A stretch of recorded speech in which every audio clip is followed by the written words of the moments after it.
Thank you.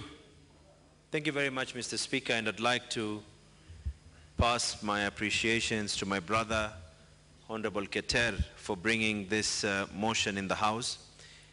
And if there's anything that has probably received more reason for adjournment in this House, then it is the issues to do with security and insecurity in general in this country, Mr. Speaker.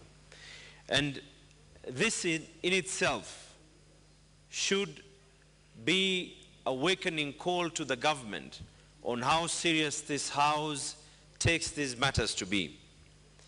And as much as we know we have the bad elements amongst us, there is no society where there is no bad element.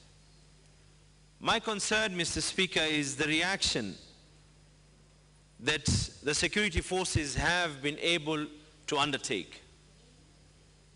We've now seen roadblocks being turned into toll stations.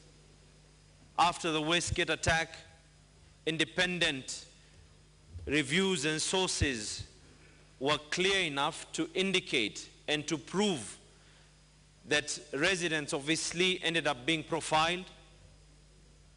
After the Lamu incident, the most that has happened is a curfew that is now lasting 4 months. After Kapedo, the most that is happening right now is KDF forces that are going in. And the reaction that is going on.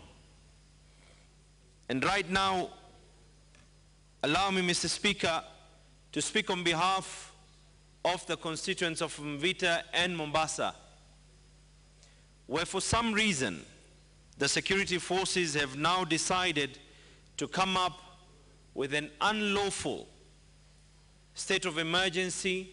I wonder what you're going to tell a newlywed couple who spent a night in jail, them and the people who were out there celebrating their wedding. And you wonder what words you're going to tell people who simply gathered somewhere and some officer decided that they're not meant to be there. And this is the state that we're in. This is the situation that we're in. And I've said this before, Mr. Speaker, that it is impossible for all of us that we are all bad. And I've actually said this as well. The rate at which we are currently moving with mass arrests and swoops, then the only thing that this House will need to be able to pass is budgets to be able to build more prisons and jail cells. This House is going to be judged, Mr. Speaker. And we are going to be judged whether we were architects of positive change or whether we were architects of decay. And this House is going to be judged because some of us have raised these issues in this very House.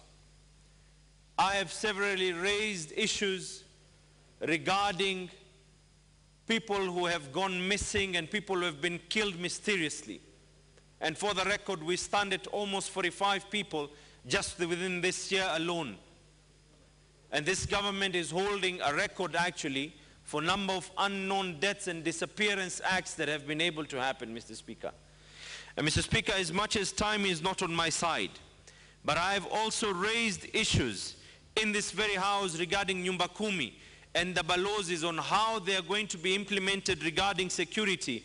And right now, nothing has been forthcoming, despite the fact that one of my own wazee wa mitaa was gunned down and shot dead recently within Mvita constituency. And this government needs to act.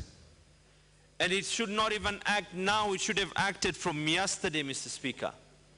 The reaction time that is going on is unbelievably slow, and we tend to wonder as to whether they are not seeing the impact and the importance